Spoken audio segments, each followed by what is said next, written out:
మీ business ఏదైనా మీ ఊర్లో promotion చేయాలంటే అది సుమన్ టీవీతోనే సాధ్యం. ఇప్పుడే సంప్రదించండి. నమస్తే, వెల్కమ్ టు సుమన్ టీవీ. నా పేరు తిరుపతిరావు. ఇప్పుడు వివాహం జరగడం అనేది కూడా పూర్వజన్మ సుకృతమే అంటుంటారు. అసలు పూర్వజన్మ సుకృతం ఏ విధంగా వర్తిస్తుందో ఇప్పుడు మనతో పాటు పంతులు గారు ఉన్నారు. పంతులు గారి మాటలు అడిగి తెలుసుకుందాం. నమస్తే సార్.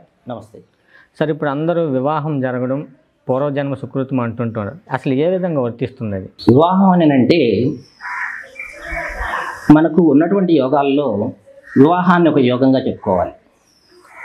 ఎందుకనంటే వైవాహిక జీవితం అనేటువంటిది మన జీవితంలో రెండవ భాగంగా చెప్పుకోవచ్చు. వివాహం అయ్యేంత వరకు కూడా మన కుటుంబం, అన్నలదమ్ముళ్ళు, అక్కచెల్లెళ్ళు, తల్లిదండ్రులు వీళ్ళందరితోటి ముడిపడి ఉంటుంది. వివాహం నుంచి ఒక కొత్త బంధం అనేటువంటిది ఏర్పడుతుంది. ఈ కొత్త బంధము అని అంటే ఇతను ఒక కుటుంబంలో పెరిగినటువంటి వ్యక్తి. ఇతను అమ్మాయి ఇంకొక కుటుంబంలో, ఇంకొక వాతావరణంలో, ఇంకొక తల్లిదండ్రుల మధ్య పెరిగినటువంటిది ఆ యొక్క స్త్రీ. ఈ బంధము అనేటువంటిది వీరిద్దరి మధ్య మొట్టమొదటిగా మానసికమైనటువంటి బంధం అనేటువంటిది ఏర్పడాలి వివాహానికి ముందు.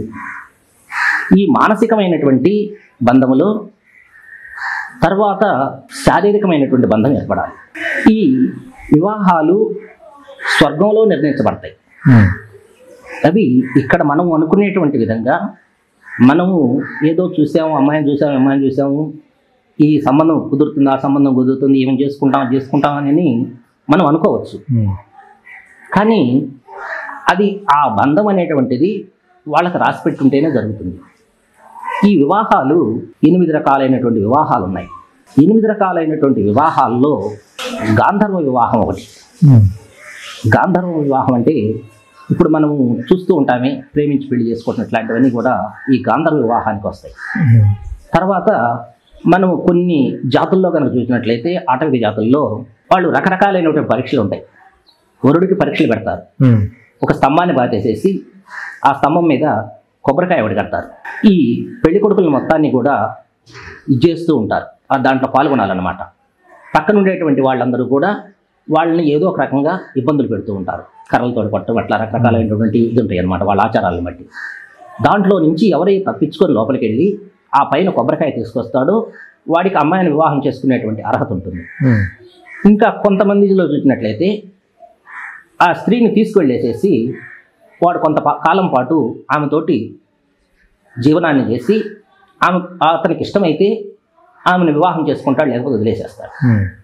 ఇప్పుడు మన సాంప్రదాయంలో చూసినట్లయితే ఒక వివాహం అనేటువంటిది తల్లిదండ్రులు నిర్ణయించడం అనేటువంటిది జరుగుతుంది. ఆ పిల్లవాడి యొక్క తల్లిదండ్రులు వెళ్ళేసేసి పలానా చోట అమ్మాయి ఉందనగానే అక్కడికి వెళ్ళి వాళ్ళ యొక్క ఆ పెళ్లి కుమార్తెను చూసుకుంటారు. సరే, అమ్మాయి బాగుంది అని అనుకుంటే వాళ్ళ యొక్క వెనక 7 తరాలు, అమ్మాయి వైపు 7 తరాలు చూసుకుంటారు. వీళ్ళు వెనకటి నుంచి పద్ధతులు, ఆచారాలు, వ్యవహారాల్లో ఉన్నారా లేదా, ఎలా ఉన్నారు ఏమిటనేటువంటిది చూస్తారు. తర్వాత వాళ్ళు కూడా వీళ్ళ తరఫు అంతా కూడా ఎంక్వైరీ చేసుకుంటారు. వీళ్ళ 7 తరాల వరకు చూసుకుంటారు. అటు 7 తరాలు, ఇటు 7 తరాల వాళ్ళని చూసి వీళ్ళు వెనక నుంచి కూడా పూర్వం నుంచి మంచి సాంప్రదాయబద్ధమైనటువంటి కుటుంబము కాబట్టి మన అమ్మాయిని ఇక్కడిస్తే ఇబ్బంది లేదు, ఈ రకంగా వివాహం చేసుకోవచ్చును అని చెప్పి వీళ్ళు అటువైపు ఇటువైపు తల్లిదండ్రులు ఇద్దరు కూడా ఒక చోట కూర్చొని మాట్లాడుకొని వివాహం చేస్తుంటారు. పూర్వంలో మనకు కన్యాశుల్కం అనేటువంటిది ఉండేది. ఈ స్త్రీని వివాహం చేసుకోవాలి అని అంటే ఆమెకు సంబంధించి కొంత కట్నం అనేటువంటిది ఇవ్వాలన్నమాట. ఆ కన్యాశుల్కం సమయంలో వివాహం చేసుకోవాలి అని అంటే పెద్ద వయసు ఉండేటువంటి వాళ్ళు ఉంటారు. స్త్రీ దగ్గరకు వచ్చినట్లయితే 7-8 సంవత్సరాల వయసు ఉండేటువంటి స్త్రీ, పురుషుడి విషయానికి వస్తే అతనికి ఒక మ్యారేజ్ అయిపోయో లేకపోతే కాకుండానో ఒక 30-40 సంవత్సరాల వయసు ఉండేటువంటి కుర్రవాడు, అట్లా ఆ వయసును బట్టి ఈ కన్యాశుల్కం అనేటువంటిది ఎక్కువ ఇస్తూ చేస్తూ బాల్య వివాహాలు అనేటువంటివి కూడా ఆ సమయంలో జరుగుతూ ఉండేవి.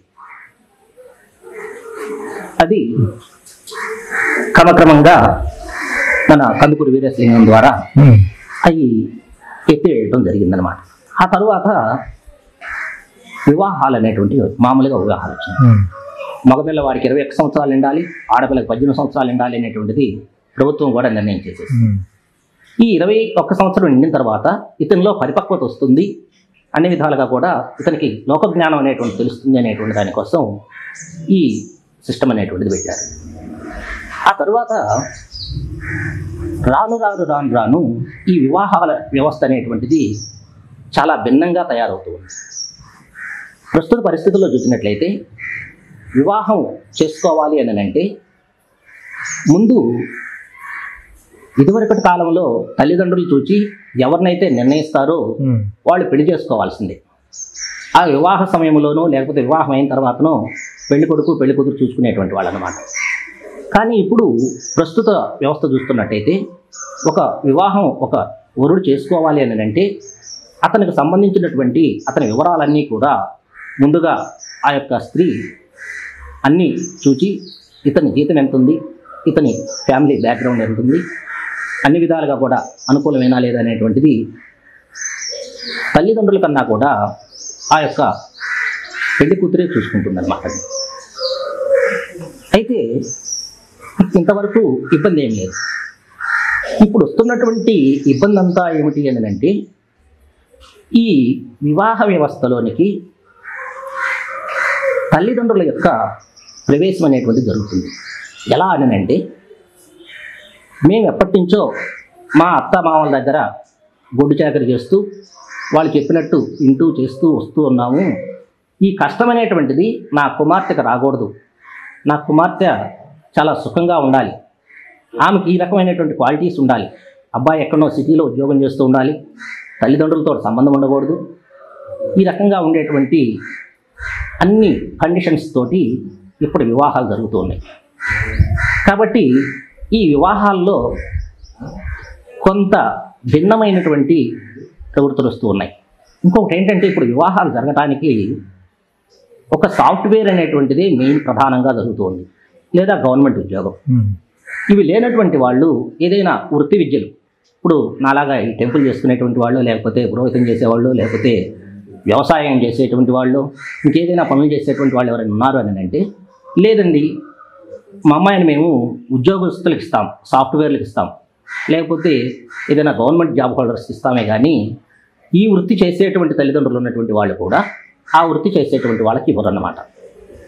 ఎందుకంటే ఈ సాఫ్ట్వేర్లో ఉండేటువంటి సాఫ్ట్నెస్ ఆ రకంగా ఉంది.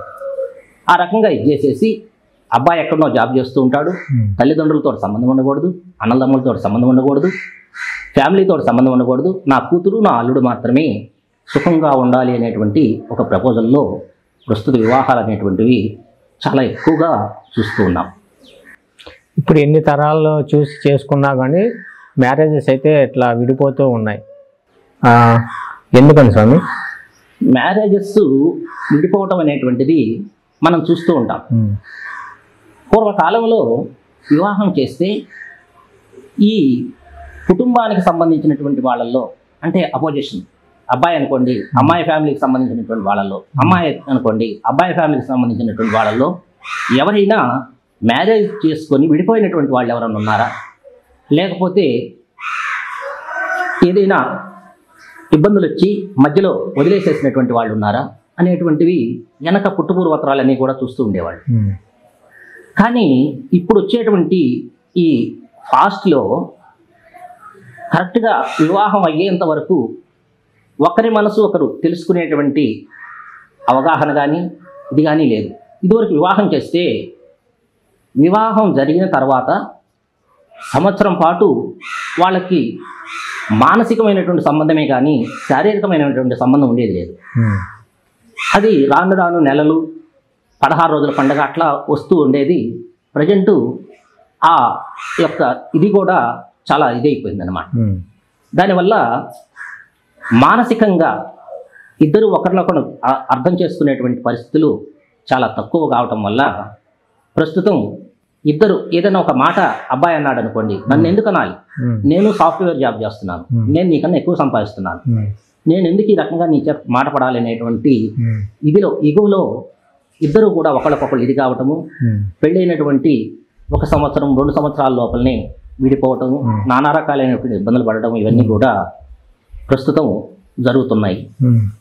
అందువల్ల ఈ ఫ్యామిలీకి సంబంధించినటువంటి ఏ రకమైనటువంటి బాధ్యతలతోటి మనం మెలగాలి, భార్యాభర్తల అనుబంధం ఏ రకంగా ఉండాలి, ఆ తరువాత అత్తమామలకి ఏ రకమైనటువంటి గౌరవ మర్యాదలు ఇవ్వాలి, వాళ్ళ నుంచి మనం ఏ రకమైన గౌరవ మర్యాదలు తీసుకోవాలి, భర్తకి ఏ రకమైనటువంటి గౌరవ మర్యాదలు ఇవ్వాలి, ఇవన్నీ కూడా మనము ఒకళ్ళ నుంచి ఒకళ్ళు అర్థం చేసుకుని అవగాహన చేసుకున్నప్పుడే మనకు ఈ వివాహ వ్యవస్థ అనేటువంటిది నిలబడుతుంది. ఇప్పుడు అందుకు స్వామి, ఇప్పుడు 100 ఎకరాలు ఉన్న రైతు అయినా సరే అసలు పిల్లని ఇవ్వటానికి ఎవరు ముందుకు రావటం లేదు, అందరు సాఫ్ట్వేర్ సైడే వెళ్తున్నారు. ఎందుకు? దానికి గల కారణాలు ఏంటి? ఇప్పుడు ఇందాక చెప్పాను నేను, వృత్తి విద్యలు చేసేటువంటి వాళ్ళ వెంట ఎవరు పట్టల్లా. ఎందుకనంటే ఇప్పుడు వ్యవసాయంలో పూర్వకాలంలో చూసినట్లయితే ఇతను ₹1,00,000 ఉద్యోగం చేస్తున్నా కానీ ఇతనికి స్థిరాస్తులు ఎంత ఉన్నాయి, భూములు ఎంత ఉన్నాయి, ఇతను ఏ రకంగా ఎదవుతాడు, ఒకవేళ ఉద్యోగం ఏదైనా ఇదైనా కానీ ఇతనికి బ్యాక్గ్రౌండ్ ఉందా లేదా అనేటువంటిది అన్నీ కూడా ఇదివరకు చూసేవాళ్ళు అన్నమాట. ప్రస్తుత కాలంలో ఇప్పుడు వ్యవసాయం ఉందనుకోండి, రేపు మా అమ్మాయి వ్యవసాయం చేయాల్సి వస్తుందేమో, పొలం పోయి మేతకు రావాలి, ఎక్కడ కష్టపడిపోయిందని ఎక్కడ కష్టపడుతుంది, లేకపోతే రేపు ఏమన్నా అరకల దగ్గరకు అన్నం ఎత్తుకుపోవాల్సి వస్తుందేమో, లేకపోతే ఆ కూలీల చేత పని చేయించాల్సి వస్తుందేమో. ఇవన్నీ ఎందుకు? సాఫ్ట్వేర్ శుభ్రంగా అక్కడెక్కడో కూర్చొనేసేసి కుర్చీల్లో కూర్చొని ఉద్యోగం చేసుకునేటువంటి వాళ్ళకి ఇవన్నీ ఎందుకు? అలాంటి వాడికి కనుక ఇచ్చినట్టయితే అమ్మాయికి ఉద్యోగం లేకపోయినా కానీ మేము కష్టపడ్డంతకాలం మా బిడ్డ కష్టపడకూడదు అనేటువంటి ఒక రకమైనటువంటి ఆలోచన వల్ల వచ్చే కొద్దీ ఈ వృత్తి విద్యలు, ఈ వ్యవసాయాలు కానీ ఇవేం చేసేటువంటి వాళ్ళకి అందరికీ కూడా పిల్లలు చెప్పడం చాలా కష్టంగా ఉంటుంది. ఇప్పుడు కొంతమంది కోట్లు ఆస్తుంటుంది, పేరు ప్రఖ్యాతులు చాలా ఉంటాయి, అటువంటి వారికి కూడా పెళ్ళి అవ్వదు. అటువంటి వారికి ఏమన్నా పూర్వజన్మ ఫలితాలు ఏమన్నా వాళ్ళ మీద పడే అవకాశాలు ఉంటాయా? అంటే ఇక్కడ మీరు ఈ ఆస్ట్రాలజికల్గా కొన్ని ప్రశ్నలు అడుగుతున్నారు. దీనికి సంబంధించి ధనానికి వైవాహిక జీవితానికి సంబంధం లేదు. ధర్మ, అర్థ, కామ, మోక్షం. ధర్మం అనేటువంటిది ఒకటి ఉంటుంది. అర్థం డబ్బు కానివ్వండి, ఆస్తిపాస్తులు కానివ్వండి కూడా అర్థం. కామం అంటే కోరికలు, ఏదైనా కానివ్వండి కోరికలు. ఈ కోరికలకు సంబంధించినటువంటి గ్రహాలు అనుకూలత. మనకు లగ్నానికి 7వ భావం వచ్చేసేసి వైవాహిక జీవితాన్ని తీసుకుంటాం. ఈ 7వ ఉండేటువంటి గ్రహాలను బట్టి కానీ 7వ బట్టి కానీ ఈ వైవాహిక జీవితం అనేటువంటిది నిర్ణయించడం జరుగుతుంది. అంతేగాని కోటీశ్వరుడు వాడికి వివాహం జరగాలి చెయ్యాలి అనేటువంటిది లేదు. ఒక్కొక్కళ్ళు మోక్షం కోసం పాకులాడేటువంటి వాళ్ళు ఉంటారు. ఈ మూడింటిని వదిలేసేస్తారు. ధర్మము, అర్థము, కామం అనేటువంటివి ఏమీ ఉండవు. వాళ్ళు మోక్షం కోసం పాకులాడేటువంటి వాళ్ళకి వివాహం చేసుకోవాలనేటువంటి ఆలోచన కూడా రాదు. ఈ కామవాంఛలతోటి, అంటే కామం అని అంటే ఇక్కడ పూర్తిగా ఈ రకమైనటువంటిది కాదు, కోరికలతోటి ఆలోచనలతోటి ఉండేటువంటి గ్రహాల అనుకూలత ఉండేటువంటి వాళ్ళు వివాహం చేసుకోవాలి అనేటువంటి ఆలోచనలో ఉంటారు. ఆ వివాహం కాకపోవడం అనేటువంటిది అది ఇంకా చాలా లోతైనటువంటి సబ్జెక్టు. దానికి సంబంధించి చేయాలి అని అంటే వాళ్ళ జాతకం పుట్టినటువంటి సమయాన్ని బట్టి అది చాలా కూలంకషంగా చూడాల్సి వస్తుంది. అది ఆ రకంగా వివాహం అనేటువంటిది జరుగుతుందన్నమాట. అంతేగాని డబ్బున్న వాళ్ళకి వివాహం జరగాలి, డబ్బు లేని వాళ్ళకి వివాహం జరగాలి దానికి లేదు అనేటువంటిది ఏం లేదు. ఈరోజు చూసినట్లయితే మామూలుగా మనకు ఈ దారుల్లో పడి కనపడుతూ ఉంటారు, బెగ్గింగ్ అట్లా చేస్తూ. వాడు వచ్చేసేసి ఒక ముహూర్తం ఉండదు, ఒక వ్యవహారం ఉండదు, ఏమీ ఉండదు. వాడు ఈరోజు ఒక అమ్మాయిని చూస్తాడు, రేపు పెళ్లి చేసేసుకుంటాడు, మళ్ళీ సంవత్సరం తిరిగేసరికి వాడి చేతిలో ఒక బిడ్డ ఉంటాడు. ఆ రకంగా వివాహం అనేటువంటి జరిగిపోతూ ఉంటుంది. వాడి దగ్గర డబ్బు అనేది లేదే, వివాహానికి డబ్బుకి సంబంధం అనేటువంటిది ఎక్కడా లేదు. వివాహమే, డబ్బే. కాబట్టి దానికి దీనికి ఎలాంటి సంబంధం లేదు. కోట్లు ఉన్నా కానీ అతనికి ఆ యోగం అనేటువంటిది ఉండాలి. వైవాహిక యోగం అనేటువంటిది ఉంటేనే వివాహం అనేటువంటిది జరుగుతుంది. అంటే పెళ్లి కాని వాళ్ళకి ఏమైనా పరిష్కార మార్గాలు ఏమైనా ఉంటాయా? పెళ్లి కానటువంటి వాళ్ళకి ఏంటంటే పరిష్కార మార్గాలు ఏంటంటే ఇది యూనివర్సల్గా ఉండవు. ఎవరికి వాళ్ళకి ఇండిపెండెంట్గా ఉంటాయి. ఎవరి జాతకాన్ని బట్టి వాళ్ళకి ఆ పరిహారాలు చేసుకోవడం అనేటువంటివి ఉంటాయి. దాని మీద అసలు ఫస్ట్ వాళ్ళకి నమ్మకం అనేటువంటిది ఉండాలి. ఇది చేసిన దానివల్ల నాకు తప్పనిసరిగా ఫలితం వస్తుంది అనేటువంటి నమ్మకం ఉన్నటువంటి వాళ్ళకే మనం పరిహారాలు చేసుకున్నా ఇదవుతుంది. ఇంకొకటి వాళ్ళ జీవితంలో కొంత మార్పులు అనేటువంటివి తెచ్చుకోవాలి. ఇప్పుడు ఈ రకంగా విడిపోయేటువంటి డైవర్స్ తీసుకునే వాళ్ళు వీళ్ళు ఉంటారు. ఎందుకోసం వాళ్ళు డైవర్స్ తీసుకుంటున్నారు అని అంటే ఇద్దరి మానసికమైనటువంటి కలయిక, ఇద్దరి చంద్రుళ్ళ యొక్క వ్యతిరేకత భావం అనేటువంటిది ఈ విడిపోవటానికి కారణం అవుతుందన్నమాట. అమ్మాయి ఒక రకంగా ఆలోచిస్తుంటుంది, అబ్బాయి ఒక రకంగా ఆలోచిస్తాడు. అమ్మాయి అప్పు చేసి ఒక అపార్ట్మెంట్ తీసుకుందాం అనుకుంటుంది అనుకోండి, అబ్బాయి వచ్చేసేసి వద్దు ఎక్కడైనా భూమి తీసుకుందాం, ప్లాట్ తీసుకుందాం అంటాడు, లేదు పొలం తీసుకుందాం అంటాడు. ఇక్కడనే ప్రారంభమవుతుంది అన్నమాట. ఈ రకంగానే వైవాహిక జీవితాల్లో చాలా ఇబ్బందులు వస్తాయి అన్నమాట. అదంతటికీ కూడా కారణం ఏమిటి అని అంటే మనస్సు, ఇద్దరి యొక్క మనస్సు తేడా ఉండటం. ఆమె పెరిగినటువంటి వాతావరణం ఒక రకంగా, అబ్బాయి పెరిగినటువంటి వాతావరణం ఒక రకంగా, అబ్బాయి ఆలోచనలు ఒక రకంగా, అమ్మాయి ఆలోచనలు ఒక రకంగా ఉంటాయి. కాబట్టి ఇది అంతా కూడా పూర్వకాలంలో ఈ ఆలోచనలు ఇద్దరివి కూడా ఒకటి అయ్యేదానికోసం కొంతకాలం పాటు వీళ్ళిద్దరినీ కూడా ఏకాంతంగా చాలా కాలం గడిపేటువంటి వాళ్ళు అన్నమాట. ఆ రకంగా ఉన్న దానివల్ల ఒకరి ఆలోచనలు ఒకరు ఇది చేసుకొని వాళ్ళు ఎక్కువ కాలం వైవాహిక జీవితం అనేటువంటిది గడపడానికి అప్పట్లో సాధ్యమైంది. ఇప్పటి రోజుల్లో ఈ కంప్యూటర్ యుగం, కంప్యూటర్ ఏ రకంగా రకరకాలైనటువంటి ఆలోచనలు చేస్తున్నాయో ఇప్పుడు కూడా మీరు అన్నట్టు ఈ ధనం అనేటువంటి దానికి, ధనం సంపాదనలోనే పడిపోతూ ఉన్నారు. కానీ ఈ కుటుంబ వ్యవస్థ అనేటువంటిది ఒకటి ఉన్నది. రేపు మనకు పిల్లలు కావాలి, వాళ్ళకి వాళ్ళ విద్యాబుద్ధులు కావాలి అనేటువంటి ఆలోచనలన్నీ కూడా ముందుగానే చేసేసేసి ఎక్కడనో కోట్లు ఇప్పుడే సంపాదించేసేద్దామని చెప్పి ఎంతో ఇదైపోయి వాళ్ళు అప్పుల ఊబిలో మునిగిపోయేసేసి ఈ ఉద్యోగాల్లో ఇది కాలేక, ఇది శాశ్వతమైనటువంటి ఉద్యోగాలు కాదు కదా ఈ సాఫ్ట్వేర్లు అనే అంటే, ఈ రోజు ఉన్నటువంటి ఉద్యోగం రేపు ఉంటుందా లేదనేటువంటిది నమ్మకం లేదు. కాబట్టి ఈ 2 లక్షలు 3 లక్షల జీతం తీసుకునేటప్పుడు దానికి సరిపడా ఈఎంఐలు ఏర్పాటు చేసుకొని ఏదో ఒకటి ప్లాట్లు బోట్లు కొనేసేస్తాడు. రాను క్రమేణా వచ్చేసేసి ఆ ఈఎంఐలు చేయలేక ఇద్దరు కూడా చాలా స్ట్రగుల్స్ అనుభవించాల్సినటువంటి పరిస్థితి ఏర్పడుతుంది అన్నమాట. Okay sir, thank you very much స్వామి. మా సుమన్ టీవీ ప్రేక్షకులకు వివాహం అనేది మనిషి యొక్క జీవితంలో ఏ విధంగా ఉపయోగపడుతుందని చాలా స్పష్టంగా అయితే వివరించారు. ఇలాంటి మరిన్ని అప్డేట్స్ కోసం చూస్తూనే ఉండండి మీ సుమన్ టీవీ.